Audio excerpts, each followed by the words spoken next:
የፓወር ፖለቲክሱን ዲፋይን እናድርጋለን። በኤርትራ በኩልም ሆነን ማየት ያለብን ነገሮች አሉ። ኢትዮጵያዊም ሆነን አዘ ሴም ታይም በኤርትራዎች በኩል ሆነን እንዴት ነው የሚያስቡት? እኛ የምናስበው እንደዚህ ነው፣ በሰላማዊ መንገድ ነው የባህር በር የምናስበው፣ ሰርቶ በመቀበል ነው ብለን ነው የምናስበው። እነሱ ሲሰሙት እንደዚህ ነው የሚሰማቸው ነው። ወይም ቦታ እስቲ እንቀያየርና እኛ አሁን እንዳለ ነው ኤርትራውያን ነው፣ እነሱ ኢትዮጵያውያን ይሁኑ፣ እስከ መጨረሻዋ ጠብታ ድረስ እንዋጋለን የሚል ሜንታሊቲ እንዲሰማቸው ነው የሚያደርግ ነገር ነው።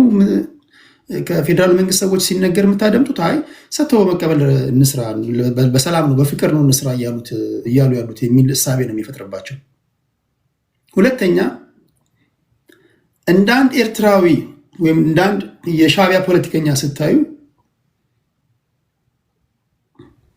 ይሄ የፓወር ፖለቲክስ ኢትዮጵያ ጡንቻዋ ከፈረጠመ ለሻዕቢያ መንግስት ሰላም አይሰጥም። ቢኮዝ ኢትዮጵያ ጡንቻዋ ፈረጠመ ማለት ሪጅኑ ላይ ዶሚናንት ትሆናለች፣ ሄጂሞኒያን ታስጠብቃለች። ስለዚህ ሻዕቢያዎች ምን ያስባሉ? በተቻለ መጠን እዚህም እዛም ነገር በመቆስቆስ ኢትዮጵያ ጡንቻዋን እንዳታፈረጥም፣ ኢትዮጵያ ዶሚናንት እንዳትሆን በሪጅኑ ላይ የተቻላቸውን በአቅማቸው ይጫወታሉ ማለት ነው። ይሄ ለምን አደረጋችሁ ልትላችሁ አትችልም። ቢኮዝ አንተ ሚሳይል ከታጠቅና ኒውክለር ከታጠቅ ቀጣይ ስቴፕ በዛውም ላንድ ሎክ ሆነ ምን እንደምታደርግ ያስባሉ። የህዝብ ቁጥር እየጨመረ ነው፣ እየሰፋ እየመጣ ነው። ዝም ብሎ አዩ። በተቻለ መጠን ማለት ነው፣ በተቻለ መጠን አንተ እንዳይሳካልህ እና ማታ ቢሰሩ ትክክል ናቸው።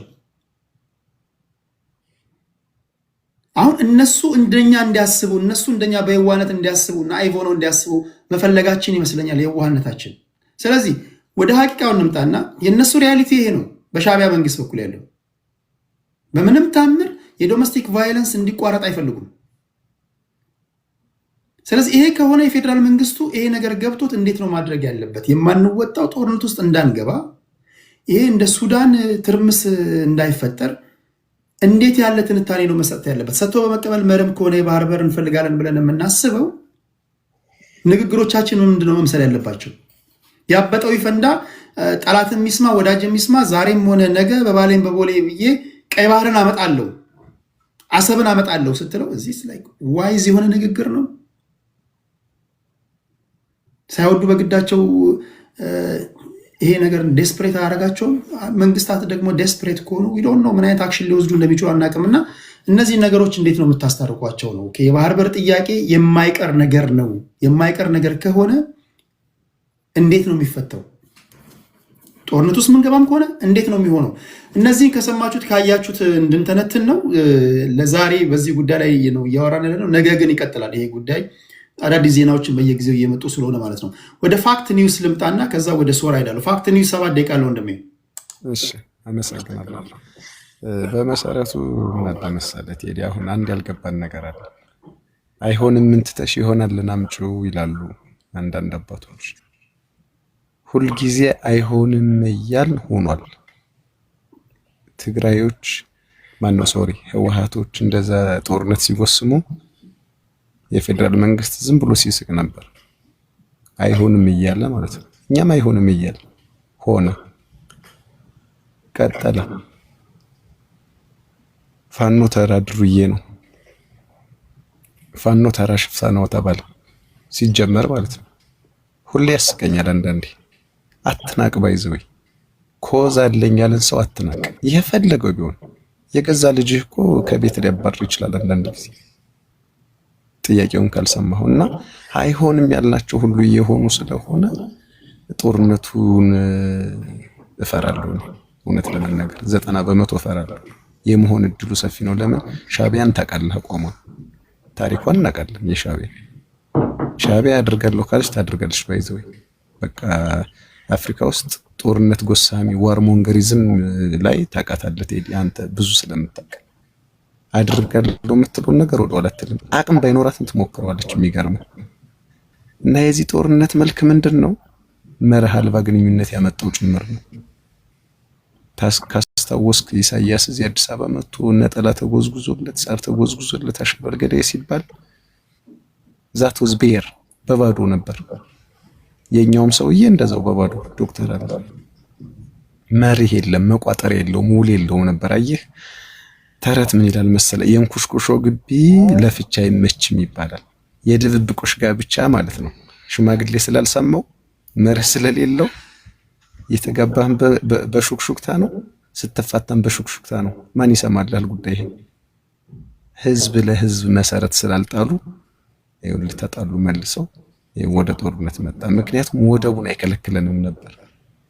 እና ይኸውልህ በፖለቲካ ዓለም ደግሞ ጥቅምን ማስጠበቅ ነው አይደል ቴዲ? ጥቅምን ማስጠበቅ ነው። እንዴትም ሆነ ዋሽተህም ሊሆን ይችላል፣ ሴራም ጎንጉነ ሊሆን ይችላል። የሀገርህን አድቫንቴጅ ማስጠበቅ ነው ባይ ዘ ወይ ፖለቲካ ማለት። ስለዚህ እኛ የባህር በር ጥያቄያችን ትክክል ነው፣ የነሱም ትክክል ነው። ግን አንዱ ባንዱ ጫማው ነው ማየት መቻል አለበት። ጦርነት መፍትሄ ሆኖ አያውቅም። ባይ ዘ ወይ እኔ ጦርነት እንዲመጣ አልፈልግም። ኢትዮጵያዊ እንደመሆን ይመጣን አሁን ባለው ማዝናለሁ፣ ባለፈው ማዝናለሁ። ጦርነት መፍትሄ አይደለም። የደህን ልጅ ነው የሚያስጨርሰው፣ ሀገሪቱን ወደ ኋላ ነው የሚወስዳት፣ በኢኮኖሚ ያወድማል፣ አውዳሚ ነው። ግን አሁን ስታየው አሰላለፋቸውን ልምጣለት ሄዲ ሰዓትም ላለመፍጀት አሰላለፋቸው ያስፈራል። ሶስቱ አካላት በተለይ ፋኖ፣ ሻዕቢያ፣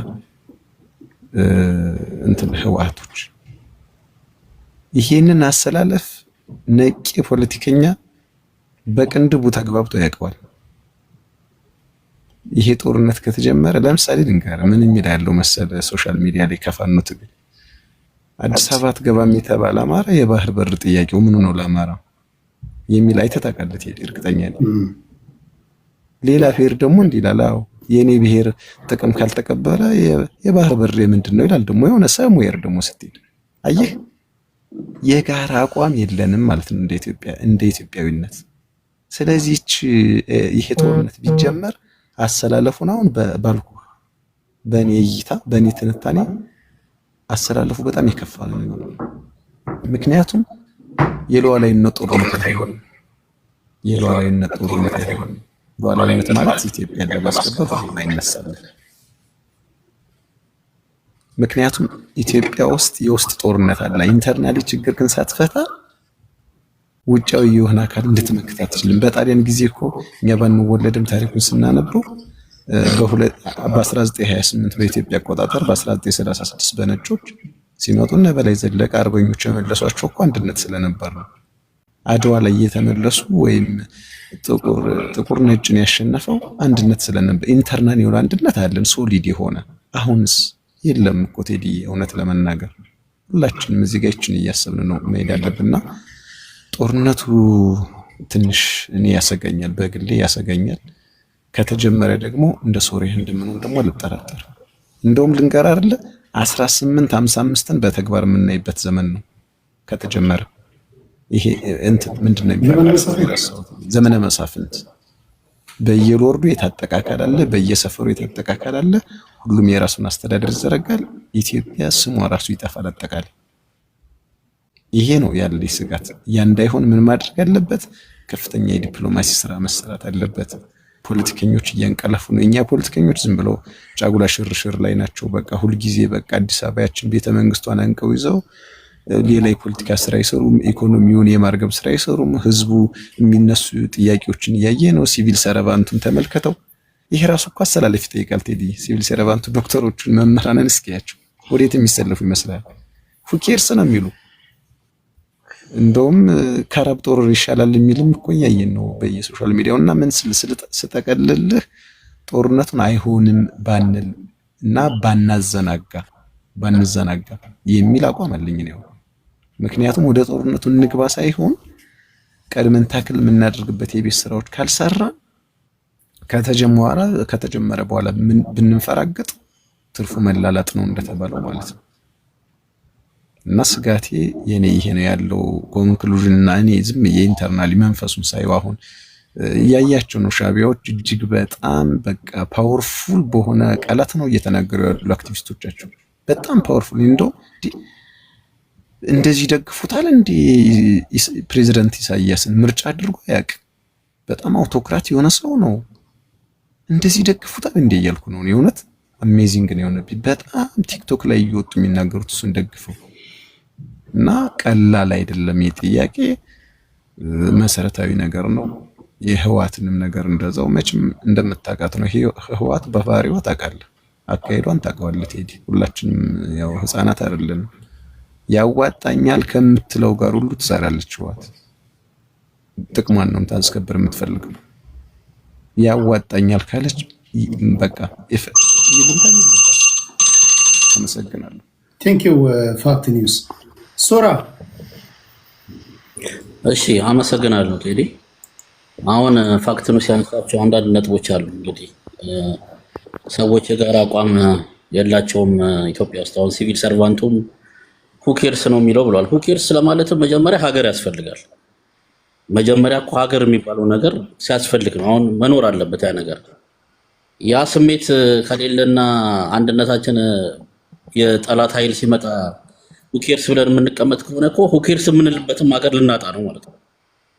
ኤርትራ እኮ ሲመጣ እኮ ለምሳሌ ሊወር አገሪቷን ሊበታትናት ነው የሚመጣው እንጂ ኖርማሊ ተዋግቶ ብቻ ሊመለስ አይደለም። በአሁኑ አካሄዱ ኢትዮጵያ ሀገር እንድትሆን አይፈልግም። የተረጋጋች ኢኮኖሚ እንዲኖራት፣ የተረጋጋ ሀገር፣ ጠንካራ ሀገር እንድትኖር አይፈልግም። የግብፅ እጅም ስላለበት ማለት ነው። ግን ልክ እንደዚህ አይነት አስተሳሰብ አሁን ለምሳሌ ህዝቡ አቋም የለውም፣ የጋራ አቋም የለውም በአሁኑ ሰዓት። አዎ እውነት ነው።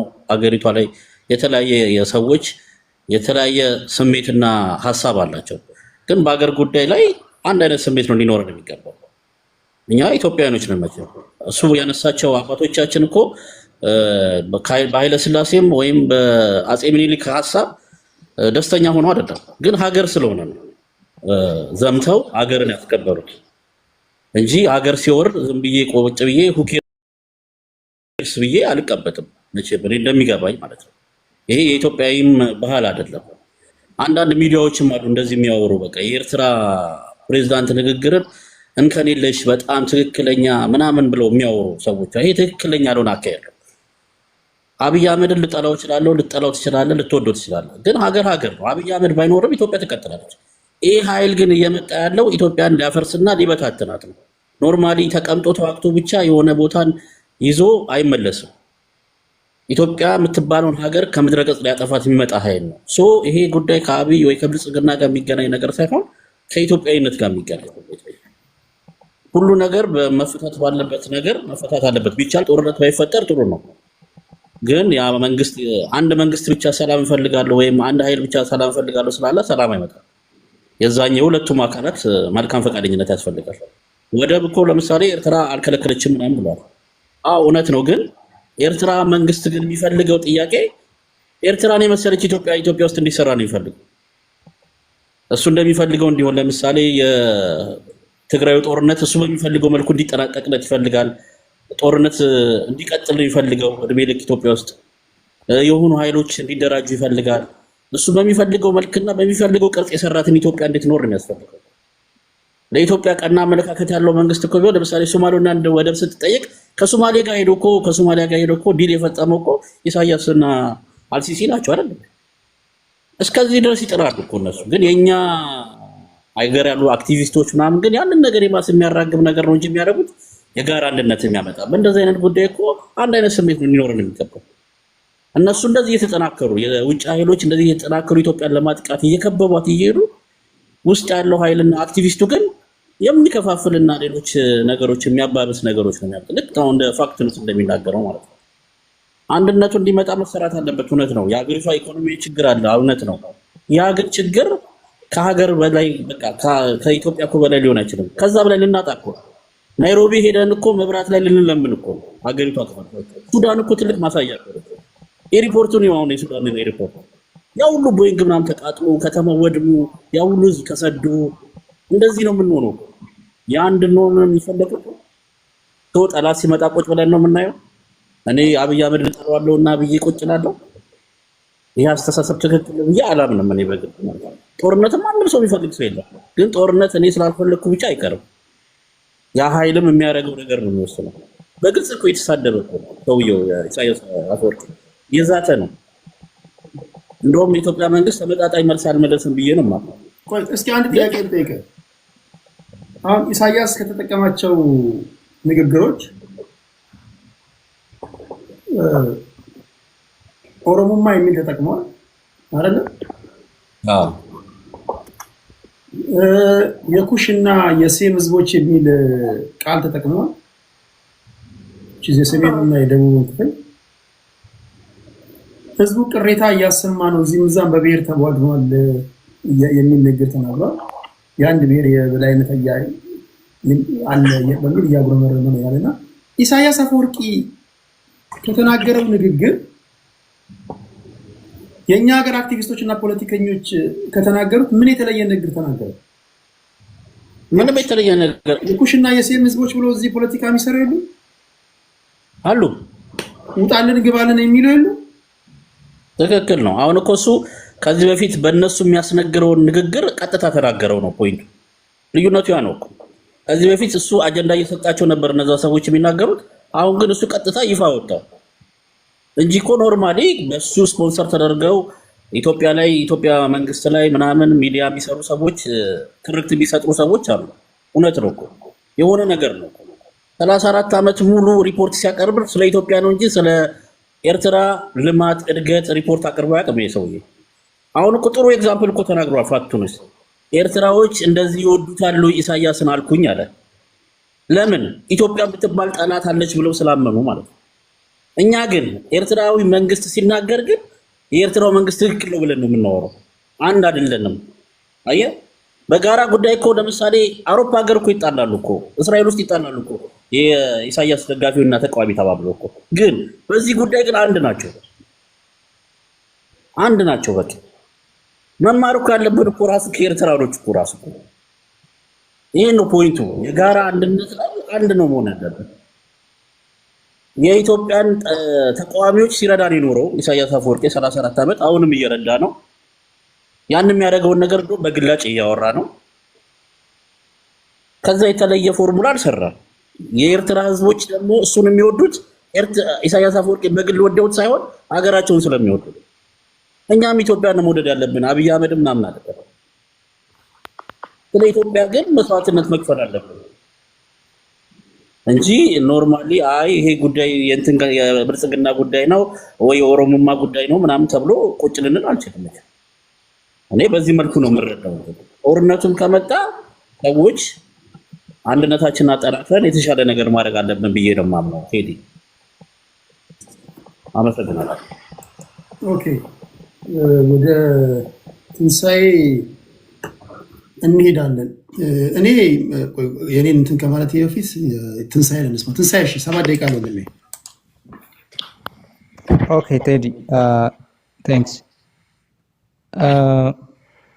ጦርነቱ በምን ምክንያት ሊጀመር ይችላል የሚለው ነገር እኔ አይ ዶንት ቲንክ ላይክ አሰብን ለማስመለስ ምናምን በኢትዮጵያ መንግስት በኩል ጦርነቱ የሚጀመር አይመስለኝም። እንደዚህ አይነት ኢንቴንሽንም ያለው አይመስለኝም። በዚህ ደረጃ ለከፍ ላለ የናሽናል ኢንተረስትም የሚጨነቅም አይመስለኝም። ባይ ዘ ዌይ ምናልባት የህዝብ ድጋፍ ለመሰብሰብ አዚፍ ይሄ ለሾፍ ምናምን ካልሆነ በስተቀር ሪል የሆነ እንደሚባለው አሁን አሰብን ለማስመለስ ቁርጠኛ የሆነ መንግስት አለ ብዬም አላስብም። እንደዛ ቢታሰብ ነው የሚቀድሙት ስቴፖች ሌሎቹ ናቸው። ይሄ የህጋዊ መንገዱን አፕሮች ማድረግ ዩሲ ሎቢ ቀጥሮ ሊሆን ይችላል። የህግ ባለሙያዎችን አዋቅሮ ምናምን ሌጋል መንገዱን እንደ ፈርስት ስቴፕ ያንን መጠቀም ነው። እሱ ካልተቻለ ነው ወደ ምናልባት ኢንቪቴብል ነው ለተባለው የኃይል አማራጭ ሊሄድ የሚችለው። ሶ ጦርነቱ የሚነሳበት ምክንያት ሌላ ነው ሊሆን የሚችለው። ማለትም ይሄ ጽምዶ የሚባለው አንድነት ፈጥረው ምናምን ስልጣኔን ያሰጉኛሉ ልክ 1983 ላይ እንደሆነው ወደ ሴንትራል ገቨርንመንት መተው ከሌሎች አካላቶችም ጋር ምናልባት አላያንስ የመፍጠር እድል ካገኙ አላያንስ ፈጥረው ስልጣኔን ሊያስወግዱኝ ይችላሉ ከስልጣኔ ላይ ብሎ ካሰበ ነው ጦርነትን የሚከፍተው ብዬ ነው የማስበው። ይሄ ነው ሪዝኑ ሊሆን የሚችለው። ሰው እንደዚህ አይነት ጦርነት ከተጀመረ ዝም ብሎ ህዝብ ለመቀስቀሻ መንገድ የቀይ ባህር ጉዳይ ሊነሳ ይችላል፣ የአሰብ ጉዳይ ሊነሳ ይችላል፣ ኢትዮጵያ ልትፈርስ ነው የሚለው ነገር ሊነሳ ይችላል እንጂ ሪል እንትኑን የፓወር እንትን ነው ሊሆን የሚችለው። ግን ጀስት ካለው ከመንግስት ውጭ ያለውን ፉል ፒክቸር ስናየው ግን የኢሳያስ አፈወርቂ ኢንተረስት እንዲሁም በበስተጀርባ የነ ኢጅፕት ኢንተረስት ምንድነው የሚለውን ነገር ማየት ያለብን ይመስለኛል። ዝም ብሎ እንደ ኢትዮጵያኖች እሱ ምንድነው ቢቻል ላይክ ሚኒመም ዊክ የሆነች ኢትዮጵያ፣ ዲቫይድድ የሆነች ኢትዮጵያ እና ከፍ ያለ የናሽናል ኢንተረስት እንዲኖራት የማትፈልግ ኢትዮጵያ ማለትም የቀይ ባህር ጥያቄዎችን ይሄ ጀስት የሆነ ጥያቄ የማታነሳ ኢትዮጵያ፣ አባይን ገድባ የማትጨርስ ኦር ይሄንንም ብትጨርስ ዩሲ ሌላ ለመገደብ ዩሲ ባጭሩ ይሄ የዋተር ሪሶርሷን በአግባቡ እንድትጠቀም የማትችል ኢትዮጵያ መፍጠር ጆይንት ፕሮጀክት ነው ብዬ ነው የማስበው። በኢጂፕት በሻቢያ እንዲሁም ቲፒኤልኤፍም አለበት። እንደዛ ነው ዊክ የሆነች ኢትዮጵያን መፍጠር እንዳጠቃላይ። ከተቻለ ግን ማክሲመም ቢቻል የሚያስደስታቸው ነገር ምናልባትም የየራሳቸው ናሽናል ሆሊዴ አድርገው ሊያከብሩት የሚችሉት ቀን የኢትዮጵያን ዲስኢንተግሬሽን ቢያዩ በጣም ደስተኛ የሚሆኑ ነው የሚመስለኝ። ላይክ the balkanization of ኢትዮጵያ ለነሱ ቢግ ቪክቶሪ ነው ቢችሉ ማለት ነው። ሶ በሚኒመሙ የተከፋፈለች ኢትዮጵያ በማክሲመሙ ደግሞ የተበተነች ኢትዮጵያ የማየት አስፓይሬሽን ያለው አካል ነው ሻቢያ፣ ኢጂፕት እንዲሁም ቲፒኤልኤፍ ስንል አይ ቲንክ የተከፋፈሉት ይሄ ከሻቢያ ጋር አፊሊየትድ የሆነው ቲፒኤልኤፍ ማለት ነው። እነዚህ ሁለቱ አካላቶች ወይም አሁን ጽምዶ ብሎ የመጡት አካላቶች በፍላጎት ደረጃ አንድ አይነት ፍላጎት ያላቸው ናቸው። ባይ ዘ ወይ ካጀማመራቸውም ስናየው ለምሳሌ ይሄ ቲፒኤልኤፍ ሲጀመር በዋናነት የትግራይን ህዝብ ኢንተረስት ለማስጠበቅ ወይም የኢትዮጵያን ህዝብ ኢንተረስት ለማስጠበቅ ሳይሆን የኤርትራን ኢንተረስት ለማስጠበቅ የሻቢያን ኢንተረስት ለማስጠበቅ የተመሰረተ ድርጅት ነው። ጀስት ካጀማመሩ ጀምሮ ትሬኒንግ ይሰጧቸው ነበረ፣ የሎጂስቲክስ እንትን ይሰጧቸው ነበረ፣ ከፍተኛ ቁርኝት ነበር የነበራቸው። እንዲሁም ታጋይ ሲመለምሉ ሳይቀር ቲፒኤልኤፎቹ የመጀመሪያ ክራይቴሪያቸው የኤርትራን ኢንዲፔንደንስ ትደግፋላችሁ አትደግፉም በሚል ባይናሪ ጥያቄ ነበረ። እሱ ቀይ መስመር ጥያቄ ነበር በሰዓቱ። ኢቭን በቀይ ኮከብ ዘመቻ በሚባለው ይሄ ሬድ ስታር ፕሮጀክት ደርግ ሲያውጅ ሻቢያ ላይ በዋናነት ቲፒኤልኤፎች ናቸው ሴቭ ያደረጓቸው ይባላል። ከ3000 እስከ 5000 ወታደር ይዘው ሄደው ቲፒኤልኤፎችን ያስጣሏቸው ማነው ሻቢያዎችን ከደርግ ያስጣሏቸው ቲፒኤልኤፎች ነው። ይሄንን በዲፍረት ይናገራሉ ቲፒኤልኤፎችን ባይዘው ውለታ ውለንላቸዋል ብለውና ደን ስልጣን ቀንቷቸው 4 ኪሎን ከተቆጣጠሩም በኋላ መጀመሪያ ያስፈጸሙት ይሄን ነው። የጀስት ለዩኤን ደብዳቤ ጽፈው የመገንጠሉን ጉዳይ ፋሲሊቴት አድርገዋል። ኢትዮጵያን የባህር በር ወደብ አልባ እንድትሆን አድርገው እንግዲህ በዛ መልኩ ፉሊ በሚባል ደረጃ የሻቢያን ኢንተረስት ያስጠበቁ ሰዎች ናቸው።